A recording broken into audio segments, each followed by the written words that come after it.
इयत्ता 12वी विषय भूगोल प्रकरण 6वे तृतीयक आर्थिक क्रिया स्वाध्याय. प्रश्न पहिला आहे साखळी पूर्ण करा. तर मित्रांनो, साखळी पूर्ण करायचे उत्तर असेल: 1. माथेरान पर्यटन तृतीयक व्यवसाय. 2. भौगोलिक स्थान निश्चिती कृत्रिम उपग्रह संदेशवहन. 3. श्रीलंका चहा निर्यात. 4. पनामा कालवा अटलांटिक महासागर पॅसिफिक महासागर. प्रश्न दुसरा योग्य पर्याय निवडा. 1. तृतीयक व्यवसाय. संसाधनांचा वापर पक्का माल कच्चा माल माल वाहतूक. त्याचं उत्तर असेल ई माल वाहतूक. 2. नैसर्गिक बंदर Kochi Jawaharlal Nehru port trust Delhi international cargo terminal Nagpur cargo hub. तर याचं उत्तर असेल अ कोची. 3. ट्रान्स ऑस्ट्रेलियन लोहमार्ग स्थानक. पर्याय: Perth Sydney Perth Vladivostok Sydney Vancouver Vancouver Vladivostok. तर याचं उत्तर असेल अ पर्थ सिडनी. प्रश्न तिसरा भौगोलिक कारणे लिहा. 1. तृतीयक आर्थिक क्रियांमध्ये सेवा आणि विनिमय याचा समावेश होतो. उत्तर: तृतीयक व्यवसायात वस्तूंचे उत्पादन होत नाही, यात सेवा पुरविणे हे मुख्य कार्य असते. मालाची खरेदी विक्री यामध्ये येते. वाहतूक दळणवळण बँकिंग या सेवा दिल्या जातात. प्राथमिक व द्वितीयक व्यवसायांना जोडणारा दुवा असतो. बाजारपेठ व ग्राहकापर्यंत वस्तू पोहोचवणे यामध्ये येते. सेवा देऊन मोबदला मिळवला जातो. व्यापार व वाणिज्य यांचा समावेश होतो.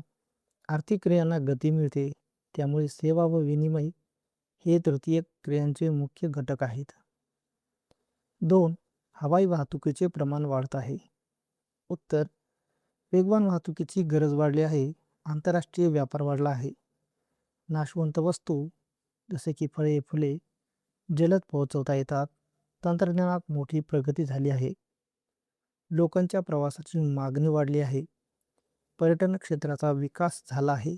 जागतिकीकरणामुळे देशांतील संपर्क वाढला आहे. विमानतळांची संख्या व सुविधा वाढल्या आहेत. वेळेची बचत होते, त्यामुळे हवाई वाहतुकीचा वापर वाढत आहे. 3. भौगोलिक विविधता ही व्यापारास कारणीभूत असते. उत्तर: वेगवेगळ्या प्रदेशात संसाधने वेगवेगळी असतात. काही ठिकाणी खनिजे तर काही ठिकाणी शेती उत्पादन जास्त असते. हवामानातील फरकामुळे विविध पिके घेतली जातात. एका ठिकाणी जास्त उत्पादन दुसरीकडे कमतरता असते, त्यामुळे वस्तूंची देवाणघेवाण आवश्यक होते.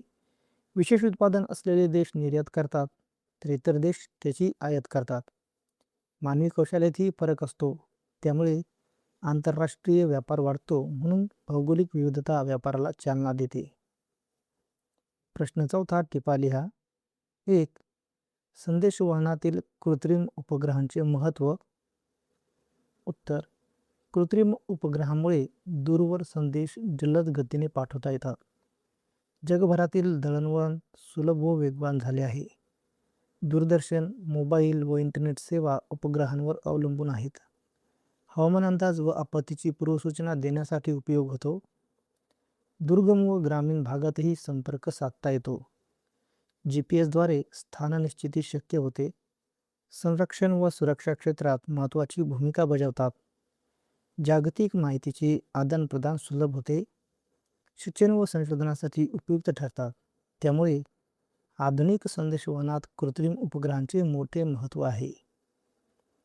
2. व्यापारातील वाहतुकीची भूमिका. उत्तर: वाहतूक ही व्यापाराची मूलभूत गरज आहे. वस्तू एका ठिकाणाहून दुसऱ्या ठिकाणी पोहोचवता येतात. आंतरराष्ट्रीय व्यापारासाठी जल स्थल व हवाई मार्ग महत्त्वाचे असतात. नाशवंत वस्तू जलद पोहोचवणे शक्य होते. बाजारपेठांचा विस्तार होतो. उत्पादन आणि उपभोग यांना जोडणारा दुवा ठरतो. वाहतूक खर्चावर वस्तूंची किंमत अवलंबून असते. निर्यात आयात सुलभ होते. आर्थिक विकासाला चालना मिळते.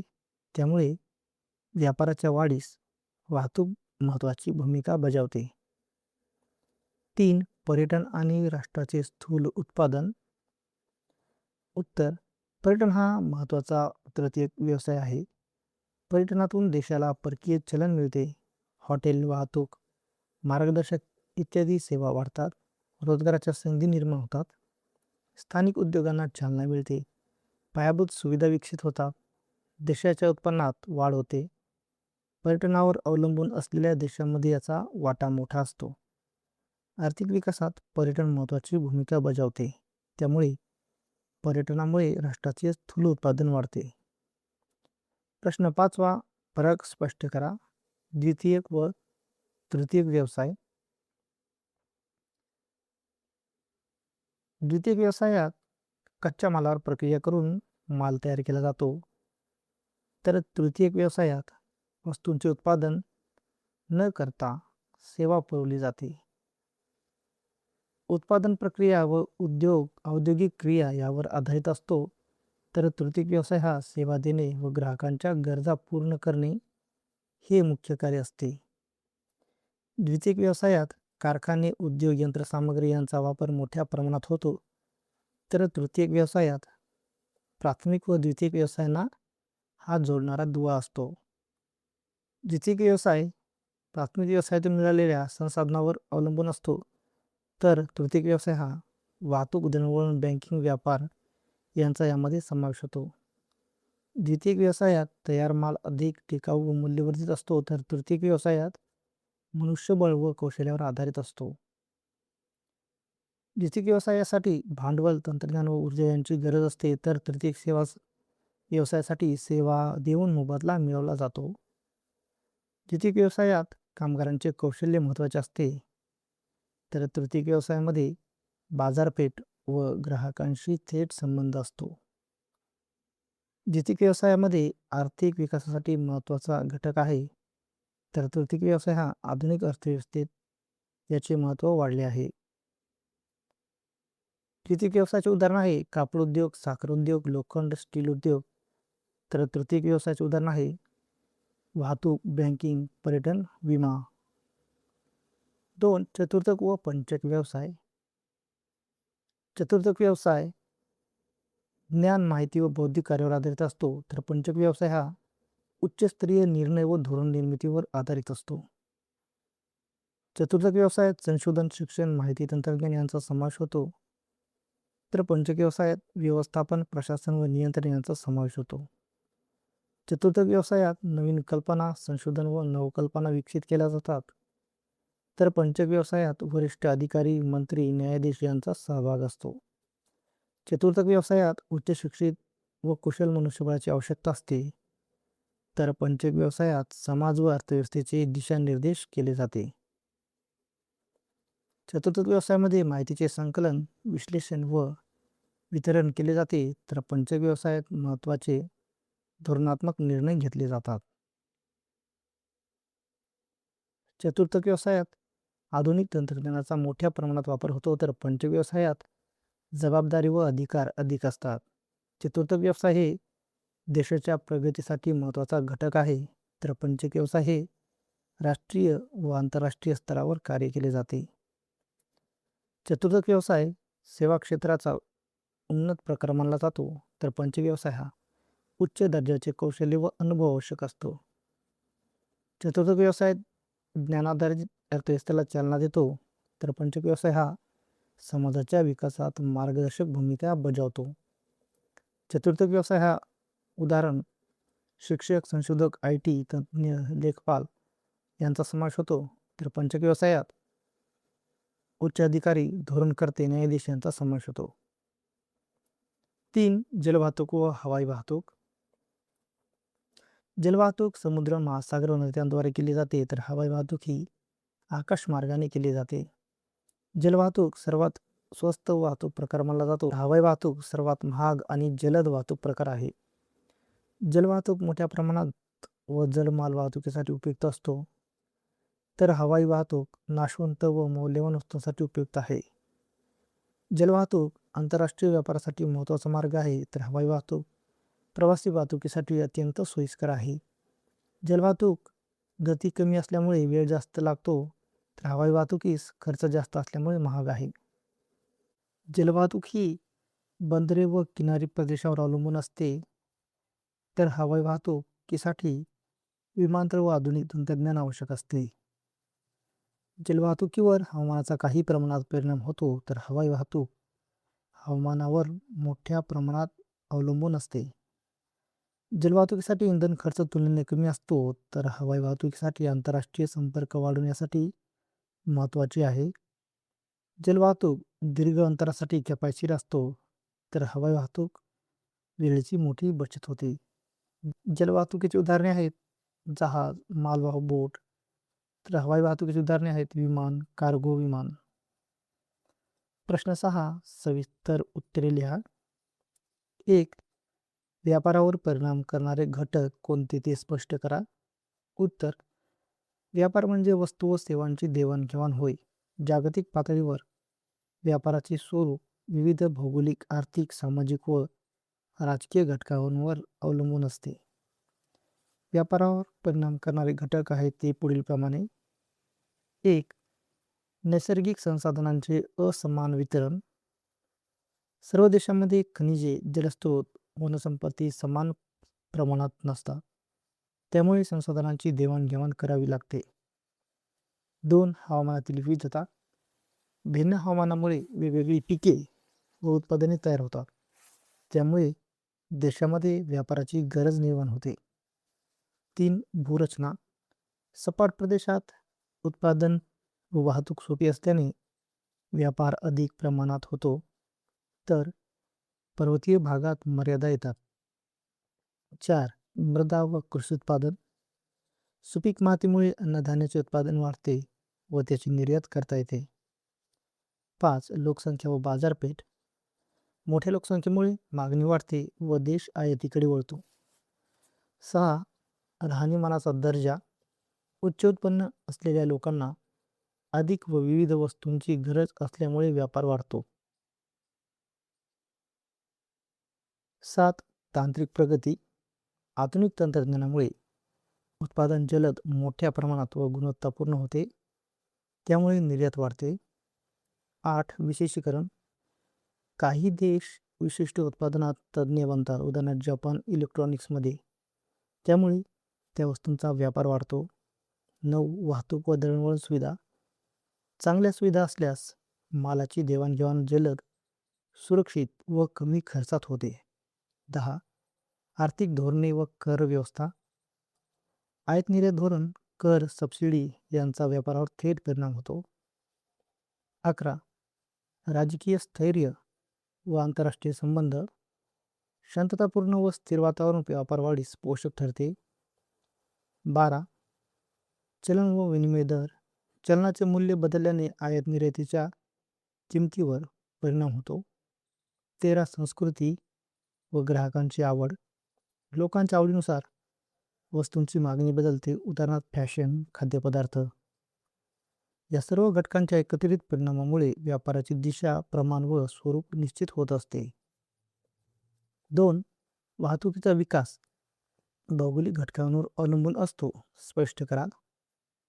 उत्तर: वाहतूक व्यवस्था ही देशाच्या विकासासाठी अत्यावश्यक असून तिचा विकास नैसर्गिक व भौगोलिक परिस्थितीनुसार ठरतो. वाहतुकीचा विकास भौगोलिक घटकांवर पुढीलप्रमाणे अवलंबून असतो. 1. भूरचना. सपाट मैदानात रस्ते, रेल्वे सहज उभारता येतात, परंतु पर्वतीय प्रदेशात बोगदे, पूल यामुळे खर्च वाढतो. 2. हवामान. अतिवृष्टी, हिमवर्षाव, पूर, वादळ यामुळे वाहतुकीत अडथळे येतात व विकास मर्यादित राहतो. 3. जलस्रोतांची उपलब्धता. नद्या, समुद्र व कालव्यामुळे जलवाहतूक स्वस्त व सोपी होते. 4. स्थान. किनारी प्रदेशात बंदरांची वाढ होते, तर अंतर्गत भागात स्थलांतरित वाहतूक अधिक महत्त्वाची असते. 5. वनक्षेत्र व वाळवंट. घनदाट जंगल व वाळवंटामुळे मार्ग तयार करणे कठीण होते. 6. मृदा व जमीन स्थैर्य. मजबूत जमिनीवर टिकाऊ रस्ते बांधणे सोपे असते. 7. तंत्रज्ञानाचा वापर. आधुनिक यंत्रसामुग्रीमुळे कठीण भूप्रदेशातही वाहतूक विकसित करता येते. 8. लोकसंख्या घनता. जास्त लोकसंख्या असलेल्या भागात वाहतूक सुविधांची मागणी जास्त असल्याने विकास वेगाने होतो. 9. आर्थिक क्षमता. संपन्न देश मोठ्या प्रमाणावर वाहतूक प्रकल्प उभारू शकतात. 10. नैसर्गिक आपत्ती. भूकंप, पूर यांसारख्या आपत्तीमुळे वाहतूक व्यवस्था बाधित होते. म्हणून भौगोलिक घटक वाहतुकीचा प्रकार, मार्ग व विकासाच्या गतीवर मोठा प्रभाव टाकतात. 3. कोणत्याही देशाच्या विकासात वाहतूक व्यवस्थेचे स्थान का महत्त्वाचे असते? उत्तर: वाहतूक व्यवस्था ही देशाच्या आर्थिक प्रगतीची जीवनवाहिनी मानली जाते. 1. वस्तूंची जलद हालचाल. उत्पादन केलेला माल वेळेवर बाजारात पोहोचतो. व्यापाराचा विस्तार. देशांतर्गत व आंतरराष्ट्रीय व्यापार वाढीस चालना मिळते. उद्योगांना चालना. कच्चा माल व तयार मालाची वाहतूक सुलभ झाल्याने उद्योग वाढतात. कृषी विकास. शेतमाल बाजारात जलद पोहोचल्याने शेतकऱ्यांना फायदा होतो. रोजगार निर्मिती. वाहतूक क्षेत्रात मोठ्या प्रमाणावर रोजगार उपलब्ध होतो. प्रदेशीय संतुलित विकास. दुर्गम भाग विकसित होऊन देशाचा समतोल विकास होतो. पर्यटन वाढ. वाहतूक सुलभ झाल्याने पर्यटन उद्योग वाढतो. राष्ट्रीय एकात्मता. विविध भागातील लोकांमध्ये संपर्क वाढतो. आपत्कालीन सेवा. नैसर्गिक आपत्तीच्या वेळी मदत कार्य जलद होते. संरक्षण व्यवस्था. सैन्य व शस्त्रसामग्री जलद हलवता येते. नवीन बाजारपेठांचा विकास. दूरच्या भागातील उत्पादने बाजारात येऊ शकतात. जीवनमान उंचावणे. लोकांना आवश्यक वस्तू व सेवा सहज उपलब्ध होतात. म्हणून वाहतूक व्यवस्था ही देशाच्या सर्वांगीण व शाश्वत विकासासाठी अत्यंत आवश्यक घटक आहे. 4. संदेशवहन या आर्थिक व्यवसायाचा विस्तार आणि आवाका दिवसेंदिवस वाढत आहे, स्पष्ट करा. उत्तर: संदेशवहन म्हणजे माहिती, बातम्या व विचारांची देवाणघेवाण होय. आधुनिक तंत्रज्ञानामुळे याचा विस्तार मोठ्या प्रमाणावर वाढला आहे. तंत्रज्ञानातील क्रांती. मोबाईल, इंटरनेट, 5G यामुळे संदेश क्षणात पोहोचतो. उपग्रह प्रणाली. कृत्रिम उपग्रहामुळे जागतिक स्तरावर संपर्क साधता येतो. डिजिटल माध्यमे. ईमेल, सोशल मीडिया, व्हिडिओ कॉलमुळे संवाद सोपा झाला आहे. जागतिकीकरणाचा प्रभाव. देशांदरम्यान संपर्क वाढल्याने संप्रेषणाची गरज वाढली आहे. व्यवसाय व ई-कॉमर्स. ऑनलाईन व्यवहारामुळे संदेशवहनाचे महत्त्व वाढले आहे. शिक्षण क्षेत्र. ऑनलाईन शिक्षण व माहिती सहज उपलब्ध झाली आहे. आरोग्य सेवा. टेलिमेडिसिनद्वारे दूरस्थ उपचार शक्य झाले आहेत. आपत्ती व्यवस्थापन. तात्काळ सूचना मिळाल्याने नुकसान कमी करता येते. ग्रामीण विकास. दुर्गम भागातही इंटरनेट व मोबाईल सेवा पोहोचले आहेत. वेग व खर्च कमी. कमी खर्चात जलद व अचूक माहिती पोहोचते. माहितीचा साठा. डिजिटल माध्यमामुळे मोठ्या प्रमाणात माहिती साठवणे शक्य झाले आहे. सामाजिक संपर्क वाढ. लोकांमध्ये संवाद व नेटवर्किंग वाढले आहे. म्हणून संदेशवहन व्यवसायाचा विस्तार दिवसेंदिवस वाढत असून तो आधुनिक अर्थव्यवस्थेचा अत्यावश्यक घटक बनला आहे. प्रश्न 7वा. खालील माहिती नकाशात भरा व सूची द्या. 1. सागरी वाहतुकीत क्रांतिकारक बदल करणारा एक कालवा. 2. दोन खंडांदरम्यान वाहतूक करणारा लोहमार्ग. 3. भारतातील एक आंतरराष्ट्रीय विमानतळ. 4. भारतातील एक महत्त्वाचे बंदर. तर मित्रांनो, या पद्धतीने तुम्ही ही माहिती नकाशात भरू शकता.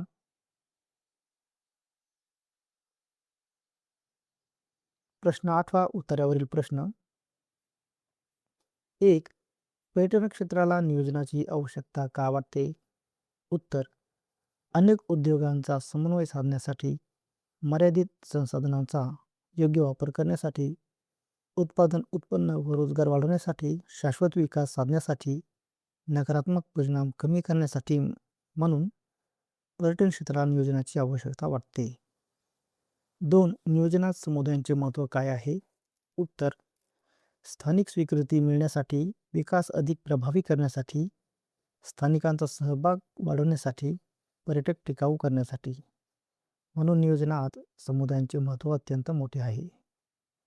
3. नियोजनाचे कोणतेही 2 फायदे सांगा. 1. साधन संपत्तीचा योग्य वापर होतो. 2. रोजगार व उत्पन्न वाढते, म्हणून नियोजन हे फायदेशीर ठरते. 4. यजमान समुदायाच्या अर्थव्यवस्थेवर कोणत्या घटकांचा परिणाम होतो? उत्तर: पर्यावरणीय घटक, सामाजिक सांस्कृतिक घटक, आर्थिक घटक या घटकांचा यजमान समुदायाच्या अर्थव्यवस्थेवर परिणाम होतो. 5. नियोजन हे दीर्घकालीन कार्य का असते? उत्तर: गंतव्यस्थान विकसित करणे वेळखाऊ असते. सुधारणा व उन्नती हळूहळू होते. शाश्वत विकासासाठी दीर्घकालीन दृष्टिकोन आवश्यक. अंमलबजावणीस वेळ लागतो, म्हणून नियोजन हे दीर्घकालीन कार्य असते.